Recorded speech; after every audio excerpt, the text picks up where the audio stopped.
say has been the biggest challenge you've had to face, not only just in life, but in the personal training business? I really don't. Well, I don't really have any. It's not like, to me, honestly, this is easy, man. Mm-hmm. It's But like, I mean, have you ever had a client where, like, you know, where, because I'm sure obviously there's some clients you have to motivate more than others. yeah. And how do you, like, where they've just completely given up on themselves? Mm-hmm. Where do you find that inner thing to keep going, knowing full well they've put on themselves, where you're even more the point where you get to the point of frustration where you're like, fuck, this guy's just not doing, I know it's in him, but I can't get it out of him. How do you keep going to stay motivated? I think that just comes from within. You know what I mean? Like honestly, man, my clients, I love them. You know what I'm saying? They're like little babies. You know, they like, you know what I mean? I know the impact that I have on them. Mm-hmm. And so I would never quit on my clients unless they were so dogged in their disregard, you know, for themselves, and they made it so clear that they just ain't effing with me. Mm-hmm. And there's only so much I can do. You know what I'm saying?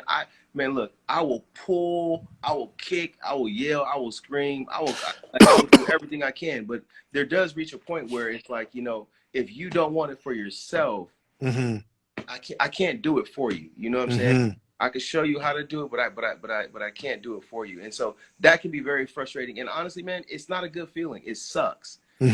I know for me, I get attached to my clients. You know what I'm saying? I want to see everybody, like, for real. I used to have this saying, I just want to see my clients win and stuff like that. But it's true. It's like, I'll be like, please, just do it. Just do it. Man, it's like, I wish I could do it for you. I wish I could do it for you. You know what I'm saying? I could give someone a roadmap and be like, okay, it's just like a roadmap. It's like, if you want to go from here to Palm Springs, okay, you got to get on the 5. You got to take the 5. I can literally give that to someone, and for whatever reason, people will find an excuse to get to detour or to do this or to do that, and that's cool. We all do that in life, right? And so it's my job to kind of steer that course and just as best as they can, because at the end of the day, Kevin Hart said, he said, look, man, that moon is coming up. You know, in the morning, that sun is coming up. And I don't know about you, D, but I don't know how many suns I'm gonna have. I don't know how many moons I'm gonna have. And so man, let's stop wasting time. Let's be dope now. I need mines right now. Hey, whoever want their dream body, come holler at your boy. I need you right Listen, now. I plan to take you up on that, but it's frightening at times, because I've seen some of the cardio shit that you do, and I'm like, I don't know, because, like, I mean, for me, and this is where I've always had this question, because again, when I was younger, I was heavily involved in sports, martial arts, did all that shit. I trained like a motherfucker. My ex was a fitness god. Her mom was a world-class bodybuilder. So when I was with her, my body was in the best shape of my life. I mean, even on nights when I was, you know, tired as fuck, getting home at 4 o'clock in the morning, she's like, yo, going to the gym. And when I had someone there to, as you say, to hold you accountable, as much as I hated it, I was like, oh, I feel good. But then once we broke up, I just sort of was like, okay, I trained the way that I did in fight training. It was like, I did a lot of cardio then, but it was like train for the fight, and then take some time off. Yeah. Train for the fight. It wasn't about putting on weight. And then what I realized is that, like, last year when I was trying to get, you know, or I guess 2 years ago, when I was trying to get my mental health back into place, I was like, okay, I want to start working out again, because I was just starting to feel like shit, as you said. Like, you go and you step into a room and you just don't. And I wasn't feeling good. My body wasn't feeling good. My, you know, the abs that I used to have weren't popping the way they used to be before. And I was like, you know, and then I started, like, I went on one of my friends' training thing, and then I was doing like fucking burpees. And then I did some other workout, and I ended up popping out my fucking pec, my shoulder, and I couldn't move for like 6 weeks. And it wasn't where it happened immediately. It was that I was doing something. What's up, Monica? And it was something that was for me was very simple for me to do before. Yeah. But I couldn't do it anymore. And it was making me so fucking mad. I was getting so frustrated. I was like, this is easy. Like, I can do this. So I kept going, even though, and I didn't, and I remember I didn't stretch properly beforehand, which was the worst mistake I ever made. Mm-hmm. But I ended up in, because I was like, my friend was like, you got to ease back into it. I was like, no. I'm going to get right back in, because that's how I knew how to train before. It was always that explosive training. And then what scares me, because I've had a lot of people that I know, when they've taken that long period of time off training and they start reaching, towards that 50 plus mark in their life, like me, I'm like, okay. And then what happens, I'm watching friends of mine between the ages of 40 and 55 dropping like flies. Like they're trying to get back in. I mean, even something like where they get a trainer like you, and they start working out again, but then all of a sudden they die of a heart attack. Because, and even like, I'll give you an example. You can look it up. You can look it up. This guy named Shadow, who was a bodyguard in the industry, was 6ix9ine's bodyguard. He was Jake Paul's bodyguard recently. This guy was, he trained every day just like you. He went to the gym every day just like you, was athletically fit. And then 2 weeks ago, he's in Gold's Gym in Miami, and he ends up having a heart attack at 45 years old. Okay. While working out. And he was perfectly like in shape. And that to me is like, it scares me. I'm like, I don't want to go out that way. Like, is there a way to, do you feel that there's an age limit if you try to get back in the game again, that you can push yourself too hard? I mean, overtrain. If we're talking about overtraining, then yeah. But I would also mention that it's possible that some of these people may have already had some preconditions, that maybe existed outside of exercise, because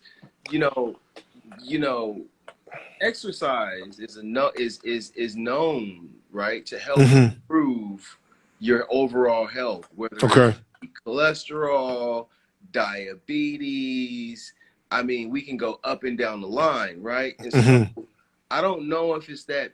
I don't know if it's the exercise necessarily that are getting these people, or if it's the fact that they maybe need to get their weight down, and maybe the clock just has gone out on people. That's it. I would never. There's certain.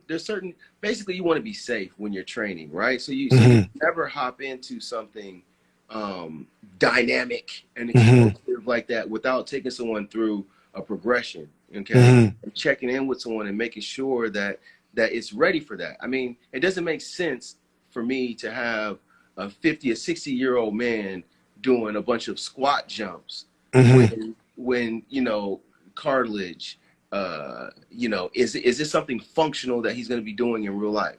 If not, why are we doing it, right? So you always want to kind of design your training around things that people do in everyday life, right? Okay. If I'm training an athlete, that's something completely different. So you always want to try and find that good mix of, okay, what's the goal, right? What's the safest way and the quickest way to get us there without, and that's how you want to look at that, and so, it's called progressive overload in training. Okay. So you want to progressively overload, so that you're not just throwing a bunch of, throwing a kitchen sink at somebody, you know what I mean? Because that is how injuries happen.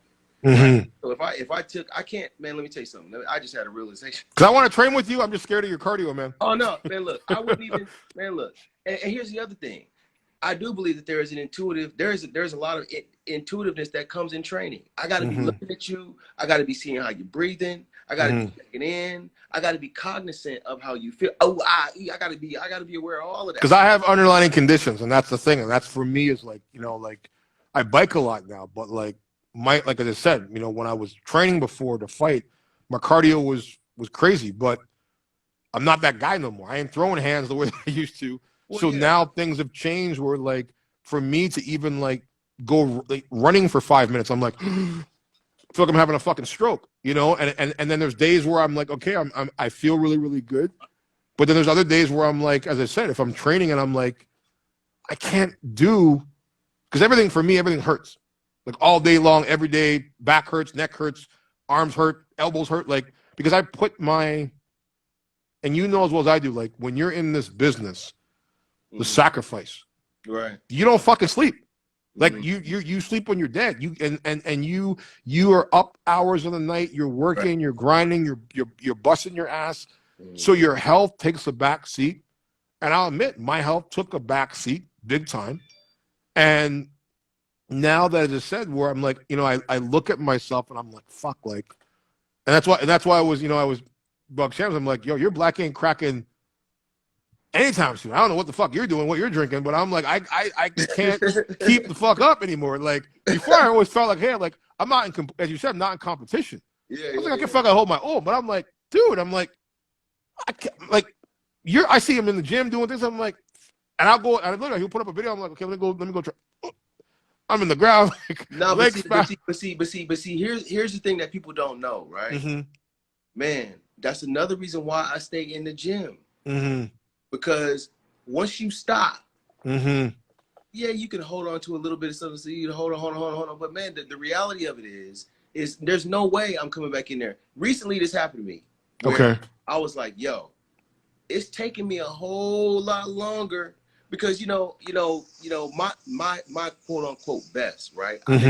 I'm in there twice a day. I'm doing all this crazy stuff. I'm going super hard you know, not all the time, but pretty regular. No, you go. I watch your shit, man. You go pretty hard the majority of the times. Whatnot. I see you going from like the gym to your little shake spot where you buy your energy drinks. You got your bandana on, and then you come out, and then you'll train somebody, and then you'll be doing the boxing cardio, and then you'll switch it up. Then you'll be yelling at some girl, and then you'll be back on the thing. And I'm like, this guy's this. I mean, it's a thing, and I love it because I'm like.